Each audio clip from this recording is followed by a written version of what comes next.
Muy buenas noches, bienvenido a Nuevo Régimen. Es un placer que nos esté acompañando para que le pongamos, como siempre, temas a discusión y a su análisis también. Así que le platico y le doy un avance. Mientras que en Perú hay una nueva presidenta, en Nicaragua el autoritarismo trata de permanecer. Aquí en México los medios de comunicación nos tendremos que alinear. Y por supuesto también está en discusión si los niños deberían o no estar expuestos el tiempo que así lo deseen a las redes sociales. Así que le doy la más cordial de las bienvenidas y por supuesto agradezco a Javier Molina que como siempre seas el anfitrión y me permitas acompañarte. Roxana Luna, para nosotros es un placer tenerte en Nuevo Régimen. El público también está muy maravillado con tus participaciones aquí en el programa y les agradecemos sobre todo que estén siguiendo el programa a través de la señal del 26.1 de alta definición de Radio Televisión de Veracruz y por supuesto a los amigos de redes sociales. Pues si te parece, comenzamos con el primer tema a exponer, porque apenas hoy el gobierno de la presidenta Claudia Sheinbaum presentó los lineamientos generales para la protección de los derechos de las audiencias. ¿Qué significa esto? Bueno, el objetivo es fortalecer las garantías de los ciudadanos, lineamientos que serán sometidos a una consulta que, por cierto, comenzó el pasado 27 de julio, se extenderá hasta el próximo 21 de agosto. Ahorita le vamos a explicar si usted desea participar. Lo que se busca es reforzar acceso a la información, que sea veraz, que sea oportuna, que sea identificable y para ello pues se propone que los concesionarios eviten difusión de información falsa, principalmente que la cambien, que se descontextualice o incluso que sean hechos que ocurrieron en el pasado y que ahora quieran engañar a la gente diciendo que son actuales. Javi, es muy importante señalar, estos lineamientos no buscan acallar a ningún medio de comunicación, al contrario, han sido muy claros que la libertad de expresión permanece, pero también hay que ser muy claros con la información que se maneja y por eso también se pide que todos los medios de comunicación, bueno, en este caso radio y televisión, ahora cuenten con una persona que estará encargada y especializada de contestar y de estar vigilando que las audiencias, que las ciudadanías, que son las que reciben todos estos contenidos, estén satisfechos y de no ser así, expresen sus quejas y, por supuesto, estas sean atendidas. Exactamente, Rox, sobre todo porque los medios de comunicación, tanto el día de ayer como hoy, por ejemplo, el Reforma sacó en su portada de 8 columnas de que se estaba violentando la libertad de expresión. Los noticieros, como es de común en TV Azteca, dijeron que esta era una medida para reprimir la oportunidad que tienen los medios de comunicación de informar y que quieren acallar a las voces críticas. Y otros medios también han tenido más o menos su línea editorial a través de lo que son sus columnistas o abiertamente el punto de vista de la empresa, ya sea radio, televisión o un medio impreso. Y lo acabas de decir muy bien. Primero, hay que explicarle a la población de Veracruz y de México de que este planteamiento es una ley que se aprobó en el año 2013. En el año 2013 se integró a la Constitución de la República Mexicana el concepto del derecho a las audiencias, es decir, que nosotros como consumidores de estos medios de comunicación, que no olvidemos que en el caso de televisión y radio son concesiones del Estado para que ellos usufructen a través de publicidad, generen contenido cultural, informativo y entretenimiento, están utilizando el espacio radioeléctrico que le pertenece a la nación. Entonces, bajo este concepto que en el año 2013 se hizo una ley para que las audiencias tuviéramos derecho a tener información veraz, tener derecho a réplica y sobre todo tener la certeza de que se va a hacer una separación entre lo que es el hecho noticioso y la opinión política o el análisis, es de vital importancia para que la ciudadanía forme su criterio respecto a cómo recibe la información. Y esta parte es muy importante y diste tu preámbulo, Rox, de una manera extraordinaria. Primero, ¿qué es lo que se te está planteando? Es, a partir de este derecho, se quiere hacer la separación de que si una persona ve el noticiero, por ejemplo, de N+, que tenemos aquí en RTV, sabe que en el espacio que tú diriges en la tarde, van a encontrar los hechos noticiosos. O en el caso de nuestro compañero Edgar, Mayra o Ana Lilia, cuando ven sus noticieros saben que van a darse información correspondiente a los aconteceres de Veracruz, de México y del mundo. Y cuando ven Nuevo Régimen, saben que es un programa de análisis político de los aconteceres que pasan en México, Veracruz y el mundo. Pero interviene, perdón, la opinión de quienes en este momento estamos aquí. Damos una opinión, compartimos el análisis político, pero en el caso de los noticieros que tenemos aquí, se da el hecho noticioso sin ninguna carga. La parte más cercana a lo que es la línea editorial de RTV se da al principio del noticiero, por ejemplo, en la noche, donde se da el punto de vista del acontecimiento más importante. Pero queda muy claro que esta es la editorial de RTV a lo que es la parte informativa. Y esto es importante porque lamentablemente la gran mayoría de los medios de comunicación, en especial los de televisión y radio, no hacen esa separación de decir, este es el punto de vista editorial de la empresa y este es el hecho noticioso. Así es. Y creo que esa parte es muy importante. Y otra parte también que yo aportaría para el análisis, que la Defensoría de las Audiencias que se ha aprobado en la ley del 2025 va a ser propuesta por los mismos medios de comunicación, o sea, ni siquiera es un asunto gubernamental, son los mismos medios de comunicación, las concesiones, quienes van a asignar al defensor de las audiencias y que va a juzgar si se le está defendiendo o no a las audiencias a partir del código de ética que son las mismas empresas que van a definir. Entonces, eso es importante informar a la gente. Incluso es muy importante señalar que lo único que está solicitando es que quien sea auditor de las audiencias sea una persona objetiva, transparente, y que no tenga absolutamente ningún favoritismo, digámoslo así, con el medio de comunicación, que sea completamente abierto, libre de escuchar y de recibir cada una de las críticas u observaciones que haga la ciudadanía. Lo que se pretende es que exista un diálogo, que haga una ciudadanía incluso más consciente de todo lo que se está entregando por parte de los medios de comunicación. Mira, un ejemplo muy fácil de lo que podría hacer la ciudadanía y cómo podría comportarse esta persona que va a fungir ahora como defensor de los derechos. A lo mejor alguien no está de acuerdo porque vio un programa y dice, este programa pasó, vamos a ponerlo así, al mediodía, horario en el que todavía los niños pueden estarlo viendo.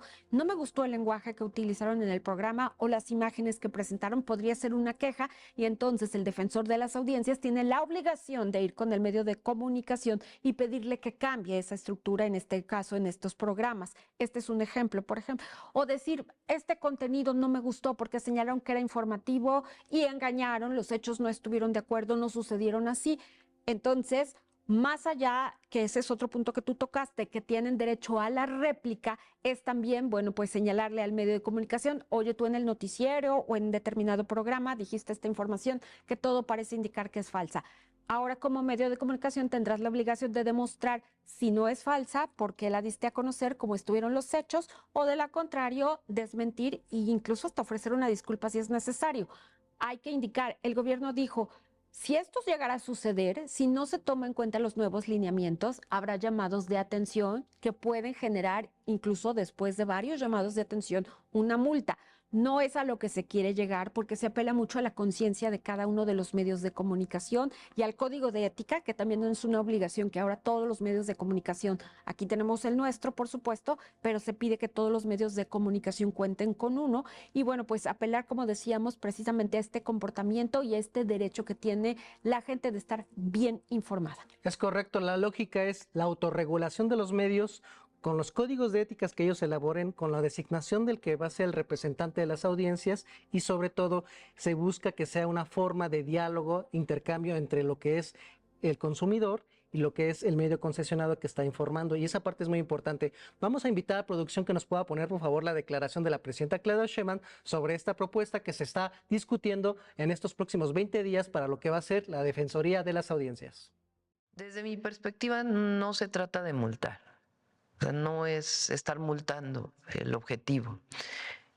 Si se fijan, es en realidad un proceso de autorregulación del medio, porque el medio nombra a su propio regulador o defensor de audiencias.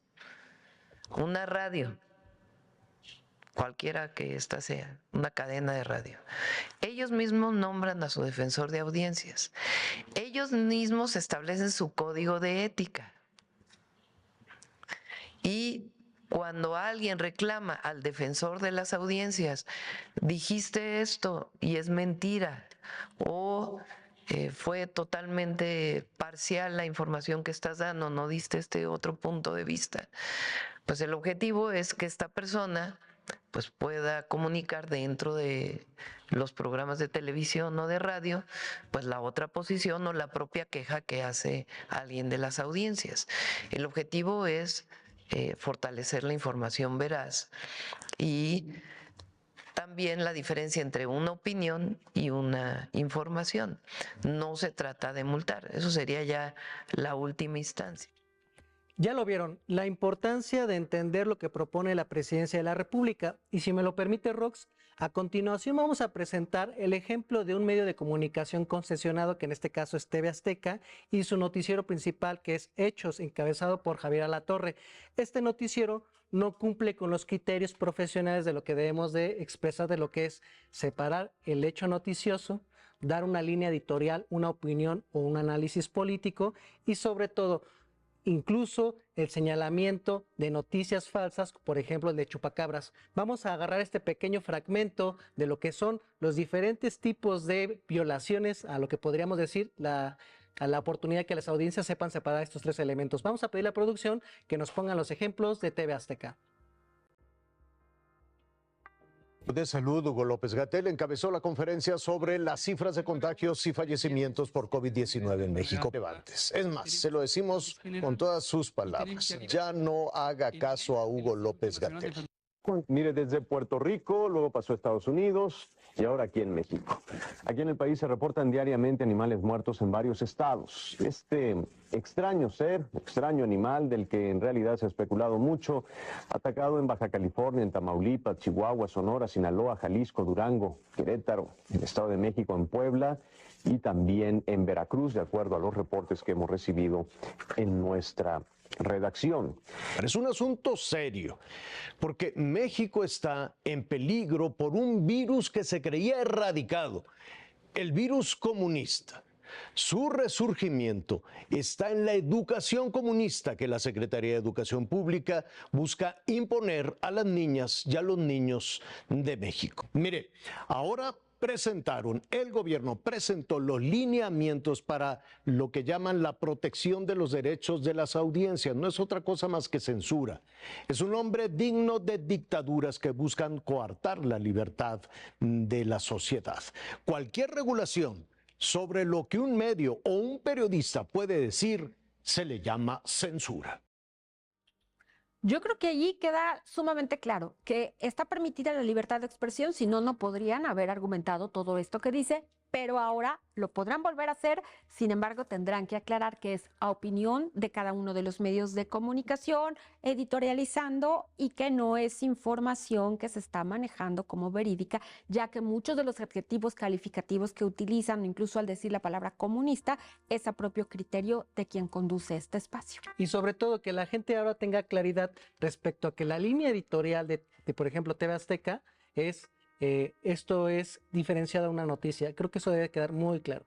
Pues ya para cerrar este tema, lo único que me resta es decirle que a usted, si le interesa participar precisamente en esta apertura a los lineamientos, puede entrar usted a la página de la Comisión Reguladora de Telecomunicaciones y una vez que esté todas las opiniones forjadas, de aquí saldrán los lineamientos que estarán publicados dentro del Diario Oficial de la Federación.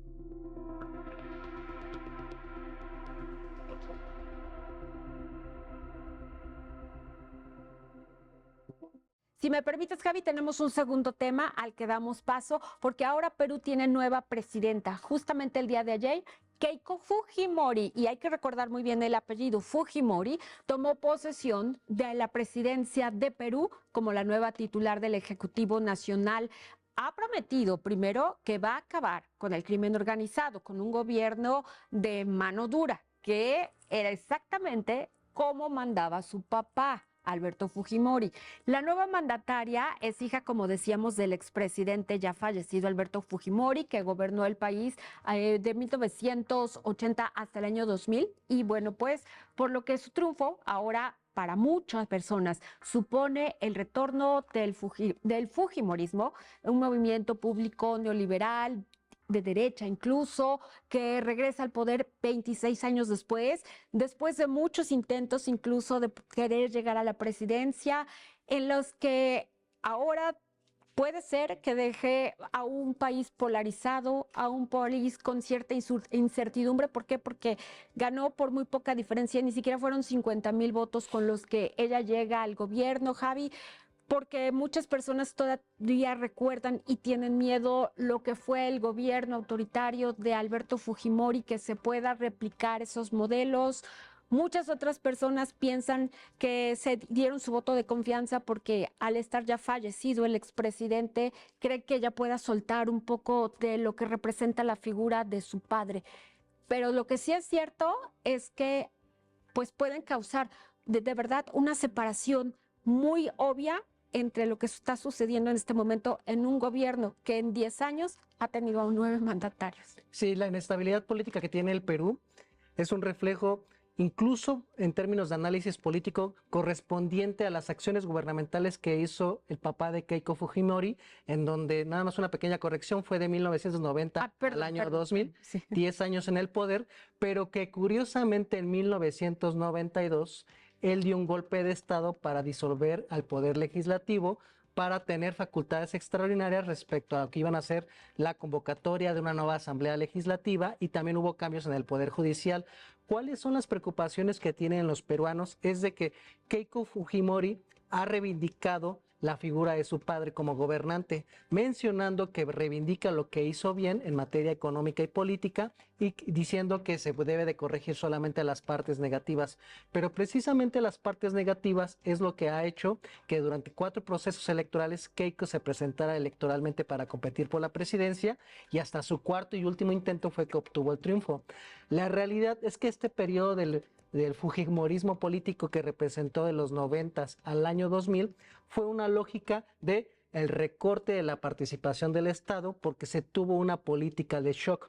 La política de shock consiste en hacer recortes agresivos a la política social, recortes excesivos a lo que es el gasto burocrático, al personal, a derechos sociales, para tratar de rescatar económicamente a una nación e implementar medidas neoliberales como lo que se tuvo en el resto de América Latina, en donde se perjudicó a los servicios públicos como educación, salud, transporte público, obra pública de infraestructura en beneficio de la ciudadanía.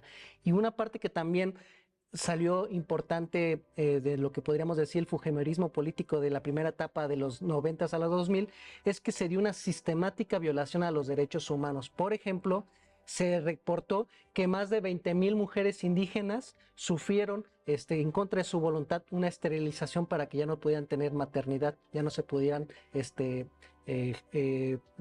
generar su derecho a la maternidad. Entonces, esta parte de lo que ha sido violación a derechos humanos, represión política, porque también hubo persecución en contra de los partidos políticos de izquierda sobre todo, es el miedo que electoralmente le permitía a la oposición decir que el regreso de Keiko era el regreso de las políticas de su padre. Y creo que sería importante, Rox, que le pidiéramos a la producción que nos pudiera mostrar cómo el padre de Keiko Fujimori, Alberto, en su momento, en 1992, dio el anuncio a través de la televisión de lo que iba a ser el golpe de Estado. Como presidente de la República, he constatado directamente todas estas anomalías y me he sentido en la responsabilidad de asumir una actitud de excepción para procurar acelerar el proceso de esta reconstrucción nacional, por lo que he decidido tomar las siguientes trascendentales medidas. Primero, disolver temporalmente el Congreso de la República hasta la aprobación de una nueva estructura orgánica del Poder Legislativo, la que se aprobará mediante un plebiscito nacional. Segundo, reorganizar totalmente el Poder Judicial, el Consejo Nacional de la Magistratura, el Tribunal de Garantías Constitucionales y el Ministerio Público para una honesta y eficiente administración de justicia. Tercero, reestructurar la Contraloría General de la República, con el objeto de lograr una fiscalización adecuada y oportuna de la administración pública, que conduzca a sanciones drásticas para los responsables de la malversación de los recursos del Estado. Reitero que como ciudadano elegido por las grandes mayorías nacionales, solo me anima el deseo de lograr la prosperidad y la grandeza de la nación peruana. Y bueno, pues además de tomar Keiko Fujimori como modelo, precisamente la forma de gobernar de su padre, lo que me llama la atención, Javi, es que llega ella al poder siendo investigada por muchos delitos, principalmente por lavado de dinero. Incluso ella tuvo prisión preventiva 1.5 años por estar relacionada en el desvío de recursos hacia su campaña electoral, en donde se vincula a la empresa constructora Odebrecht de haberle financiado.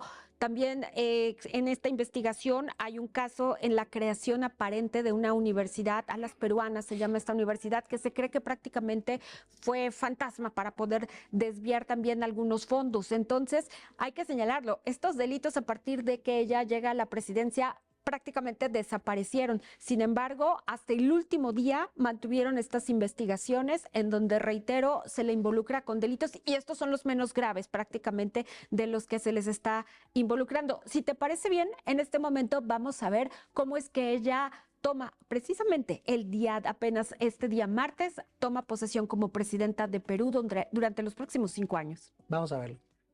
Recibimos un país marcado por el abandono.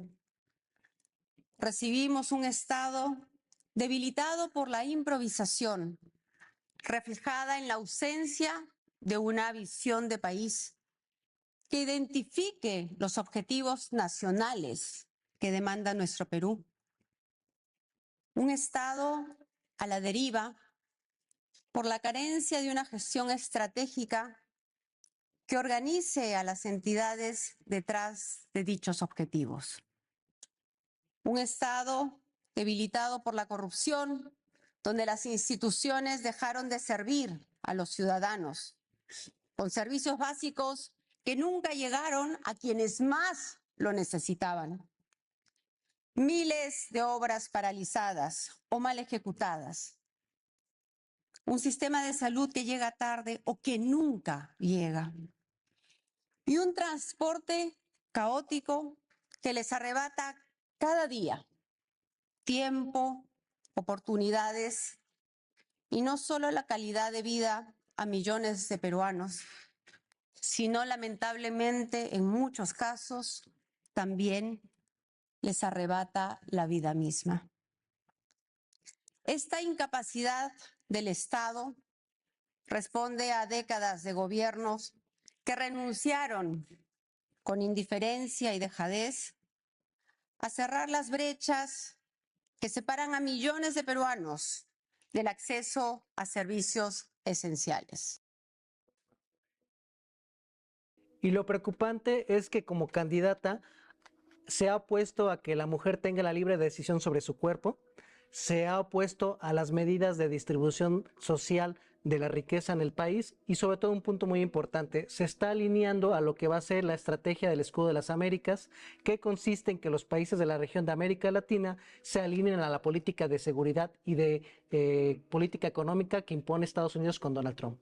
Pues incluso habría que analizar si fue la inestabilidad política lo que ya tenía hartos a los peruanos y buscando que ya prácticamente pues se tranquilice esta situación dentro de la sociedad, es que votaron por ella, pero hay que sí señalarlo, los organismos internacionales tienen miedo de que haya un retroceso en los derechos políticos. Si me lo permites, Javi, es momento de hacer una pausa, pero quédese con nosotros, tenemos todavía 2 temas importantes, así que regresamos, estamos en Nuevo Régimen.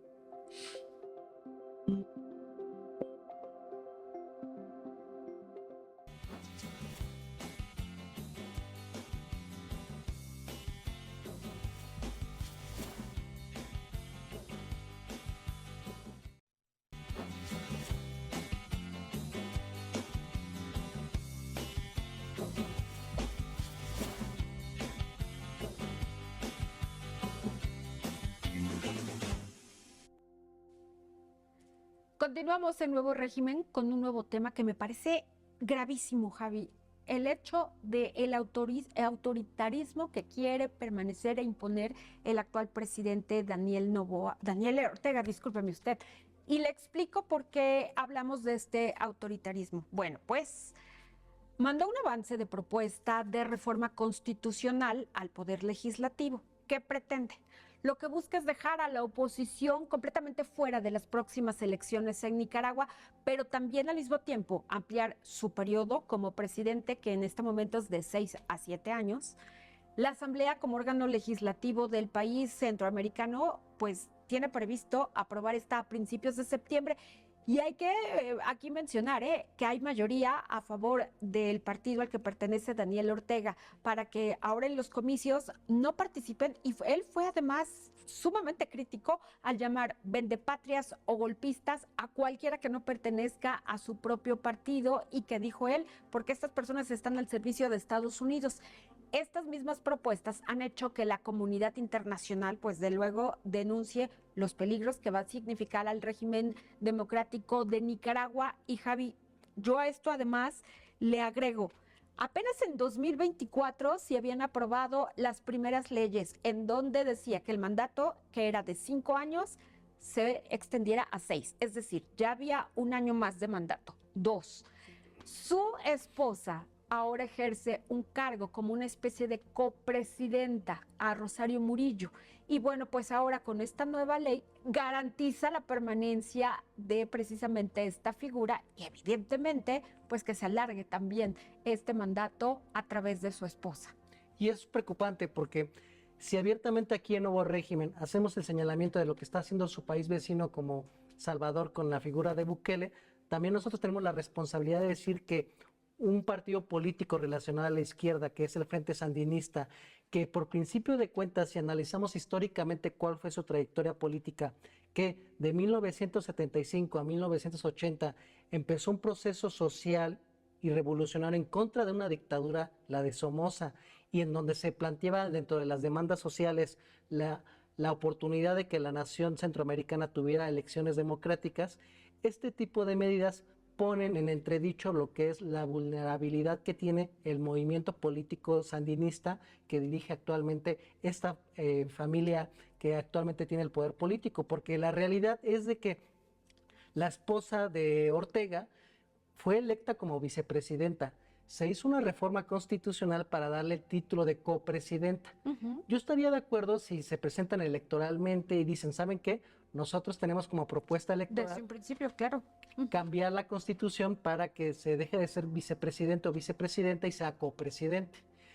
También vamos a proponer la ampliación de lo que es el mandato, pasar primero de 5 a 6 años, y si quieren ampliarlo a 7, que se vuelva a presentar como una propuesta electoral en el siguiente proceso electoral. Acá lo que está cambiando es de que ya en el poder están implementando estos cambios. Y una parte muy importante que hay que hacer mención es de que la izquierda latinoamericana lamentablemente siempre es señalada de estar vinculados con regímenes autoritarios. Entonces, cuando electoralmente una participación partidista de la izquierda está dentro del sistema democrático y obviamente está a favor de lo que es la rotación de las élites, es importante que desde un análisis político se haga el señalamiento cuando se esté actuando mal.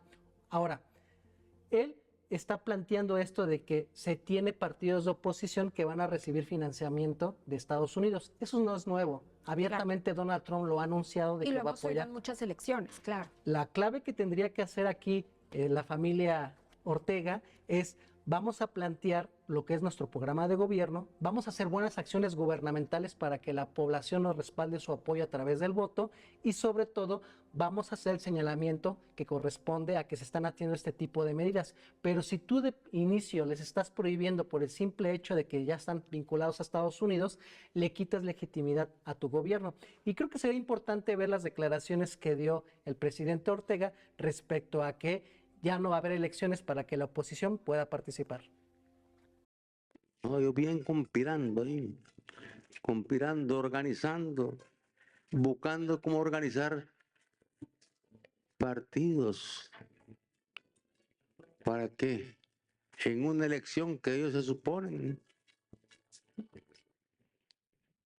Entonces, que esos partidos ganen las elecciones. Y aquí se acabó la historia de que los partidos puestos por los yanquis, puestos por los somocistas, volverán a llegar al gobierno. Jamás, jamás, jamás.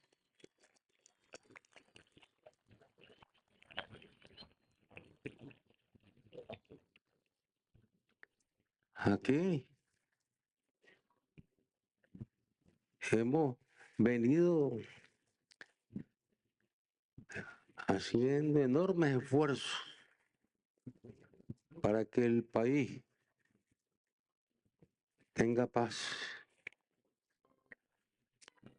Lo recordemos como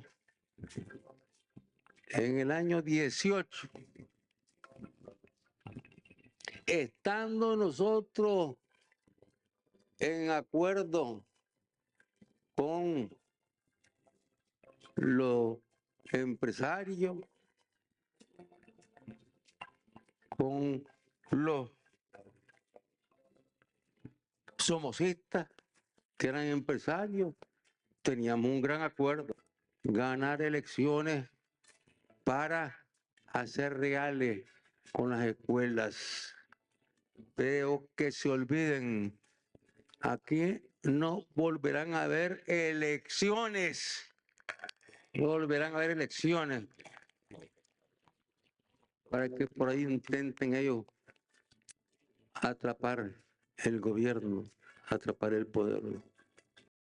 ¿Usted se imagina que supone el que no solamente no haya elecciones, sino que también no vaya a haber oposición porque la ha borrado por completo? Desde luego ya Estados Unidos, Donald Trump fue el primero que dijo que no se va a quedar con los brazos cruzados ante esta dictadura y que lo primero será tomar algunas medidas de recorte financiero. La Unión Europea también ha señalado que de no convocar a unas nuevas elecciones bajo los marcos internacionales, también será muy estricto en cuanto al financiamiento que se puede otorgar en varios rubros a Nicaragua.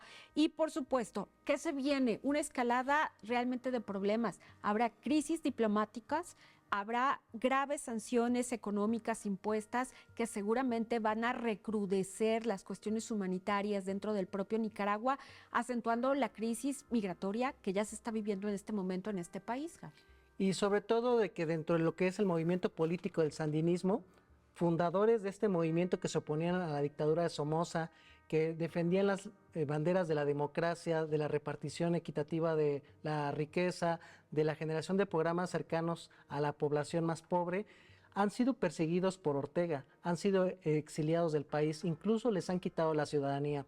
Y creo que no es ingenuo hacer el análisis de que evidentemente las élites económicas, tanto nacionales como extranjeras, Estados Unidos han intervenido para tratar de favorecer a partidos políticos y actores que vayan de acuerdo a la línea política que les conviene a ellos. Incluso Daniel Ortega ya fue presidente de periodo correspondiente a 1995, perdón, de 1992 a 1999, espero no dar mal el dato, y él, a pesar de que tenía una guerra civil financiada por Estados Unidos, en colaboración, por ejemplo, con narcotráfico mexicano, en donde les distribuían dramas a través de los capos mexicanos, tuvo un proceso muy difícil de reconstrucción nacional y aún así él reconoció su derrota electoral cuando todavía participaba electoralmente en la opción sandinista. Entonces, si estamos en un contexto en donde su primer periodo presidencial él reconoció su derrota electoral, ahora en un contexto en donde su proyecto político ya se consolidó, ¿por qué oponerse a que la oposición pueda participar y que si el pueblo lo apoya pueda refrendarla electoralmente? Le vamos a pedir a producción que por favor nos pongan las declaraciones de Daniel Ortega cuando en difíciles circunstancias sociales que tenía en el país reconoció su derrota en las elecciones de 1990. Corrijo. Quiero expresarle a todos los nicaragüenses y a los pueblos del mundo que el presidente de Nicaragua, el gobierno de Nicaragua, va a respetar y a acatar el mandato popular emanado por la votación en estas elecciones. Lo cierto es que organizaciones internacionales están exigiendo que incluso no se le reconozca ya más como presidente a Daniel Ortega, están exigiendo que se hagan elecciones como señalábamos y desde luego que, bueno, termine ya esta terrible dictadura que se está viviendo en este momento en Nicaragua, solicitando a muchas organizaciones que incluso pues dejen de firmar tratados de libre comercio, dejen de firmar tratados de seguridad y lo dejen en completo aislamiento si no se acatan las nuevas medidas que exigen que ya haya una democracia dentro de este país, que se termine, como decíamos, el autoritarismo y las dictaduras tan gravemente tienen sumidos a Nicaragua en un problema sumamente grave de pobreza en este momento. Además, incluso hasta sanguinario, la oposición está solicitando también, pues prácticamente levantarse en contra ya de Daniela Ortega. Así que el panorama de verdad es complicadísimo para Nicaragua. Es correcto. Si en el régimen democrático la izquierda llega por la vía de las votaciones generales de la población, que sea la misma votación de la población general que lo saque del poder.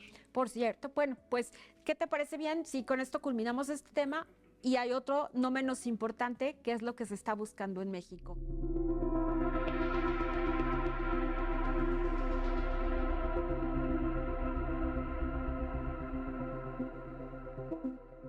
Que las redes sociales, la verdad es que pues se disminuye su uso, sobre todo por los efectos nocivos que pueda causar en los niños.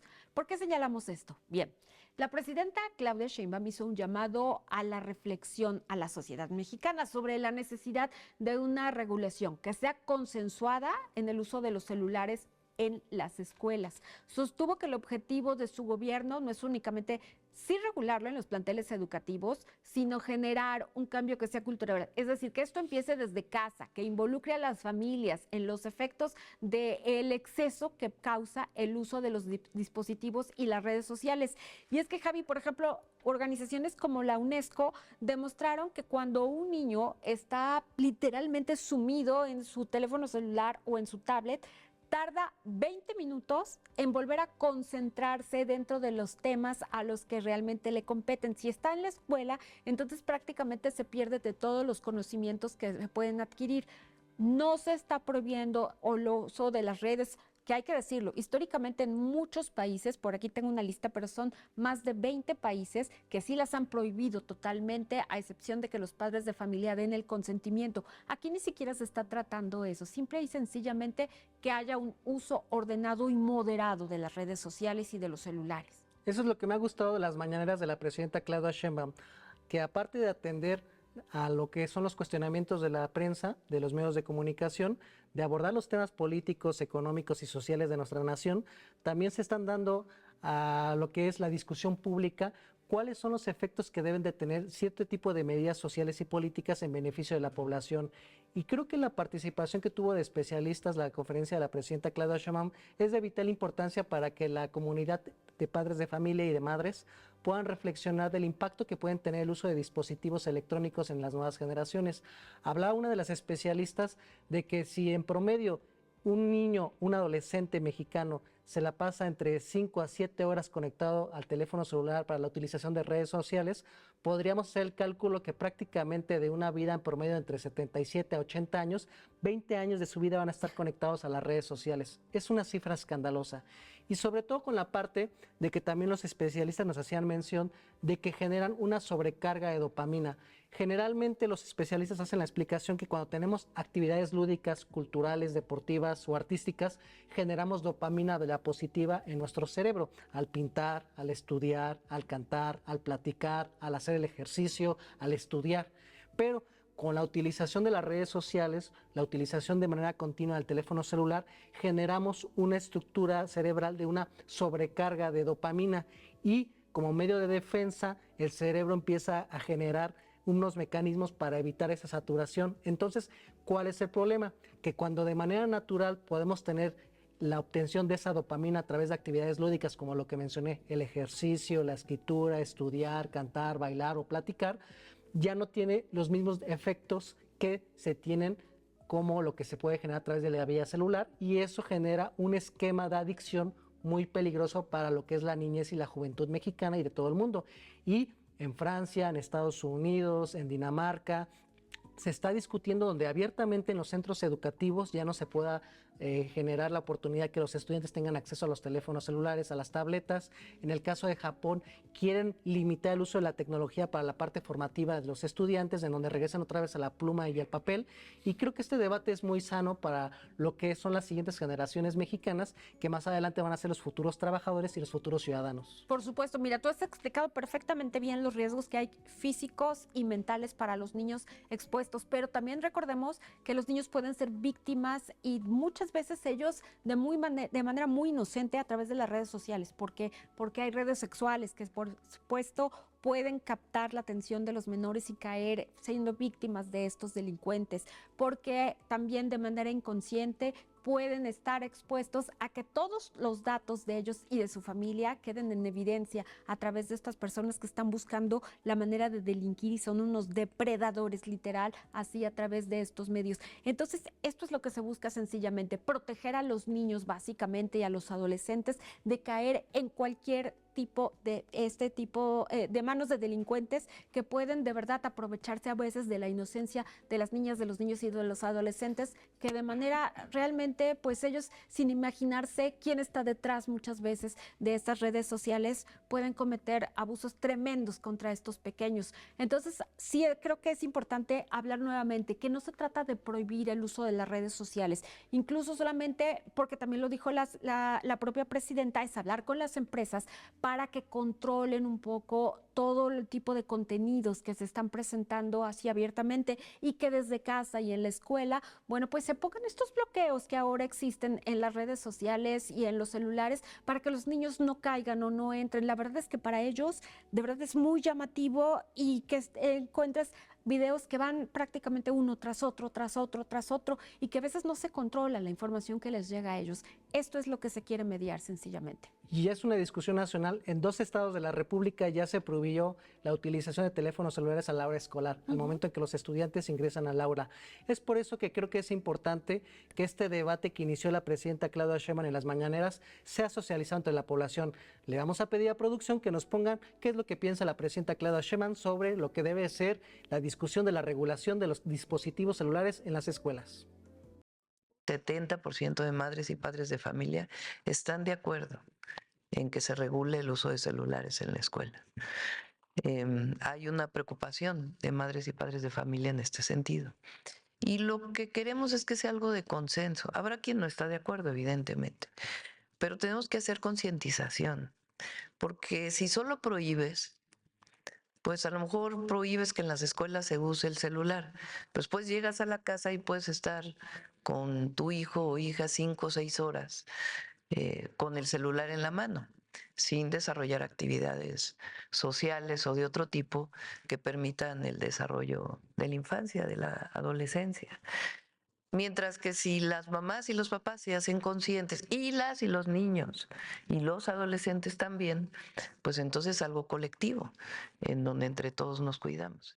Pues aquí estamos viendo, Javi, es muy claro el objetivo de pedir que se restrinja el uso de los celulares a los niños, principalmente en la escuela, pero también que se disminuya su uso dentro de la casa, porque de verdad se genera ansiedad, se genera depresión, los niños no duermen lo suficiente o de verdad tienen un muy mal sueño, primero porque la luz azul que emiten los celulares para cualquiera, no solamente para los niños, también para los adultos, llega a ser muy perjudicial y no te permite la concentración y que puedas descansar realmente cuando tú tratas de dormir. Como decíamos, ser víctimas de grooming, de estos delitos que se cometen a través de ahora del internet, que es muy fácil ahora engañar, que no sabes con quién estás hablando y de pronto pues genera confianza en los niños o en las personas y tú no sabes hasta dónde son capaces de caer en este tipo de redes delincuenciales que se están generando lamentablemente a través de este medio. Y si te parece bien, pues hay más. Ahora hay otro video precisamente.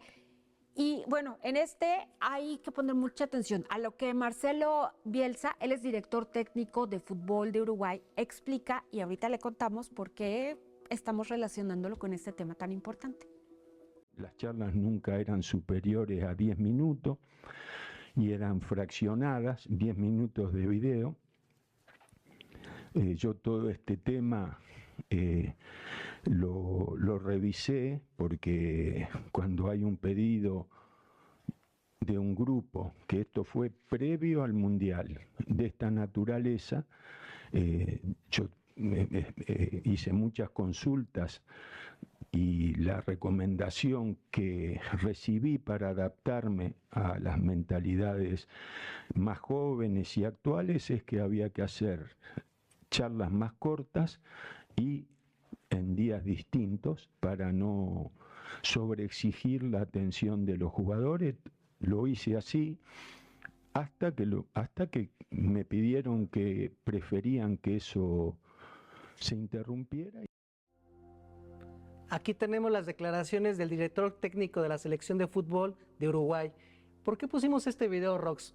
Pues este es una declaración que dio recientemente acabado la Copa Mundial que tuvimos a nivel Norteamérica, en Estados Unidos, Canadá y México, en donde él dice que las nuevas generaciones de jugadores ya no pueden retener más de 10 minutos su atención. Y este es un reflejo de lo que ha sido el cambio de la estructura de pensamiento y de actuación de las nuevas generaciones que se han tenido que adaptar, por ejemplo, al scroll eterno de redes sociales, en donde si tú prácticamente no captas la atención de un usuario en 3 segundos, simplemente hace el movimiento de dedo. ¿Qué problemáticas puede generar en términos socioculturales, antropológicos y sociológicos? Es que estamos conscientes que les podemos hacer afectaciones en el mundo laboral, en el mundo escolar. En estas dos fuentes de actividades académicas y económicas, estamos conscientes que se requiere una gran cantidad de tiempo para poder leer un libro, hacer un análisis. Entonces, ustedes imaginen que en términos intergeneracionales, Rox, un médico, un arquitecto, un ingeniero, una persona que requiere cierta capacidad de retención de información y de concentración, no tenga esa capacidad de poder retener la lectura por más de 10 minutos porque está mal acostumbrado a la utilización de un dispositivo electrónico. Así es. Y fíjate, ya para terminar, pues lo podemos bien reenlazar este tema con el primero que tocábamos, porque se está tratando de hacer lineamientos que comienzan con la radio y la televisión, porque ahora no están incluidas las redes sociales, pero bueno, lo que quieren es exactamente eso, que todo lo que se pueda consumir sea información necesaria, veraz, relevante y por supuesto que sea información útil, que no venga llena de mentiras o de cuestiones falsas precisamente. Entonces creo que por eso se está intentando ser más cuidadosos con los contenidos a los que llegan y que abiertamente pueden acceder los menores de edad principalmente, Javi. Es correcto. Pero bueno, amigos, hemos concluido esta emisión de Nuevo Régimen. Agradecerte que otra vez nos acompañas acá. Es tu espacio y tu casa, Rox. Gracias, gracias. Y por supuesto, muchas gracias a usted por habernos acompañado esta noche. No se olvide, Nuevo Régimen estará listo para llevarle un nuevo tema el viernes. Así que ya no nos resta más que pedir que pase extraordinaria noche.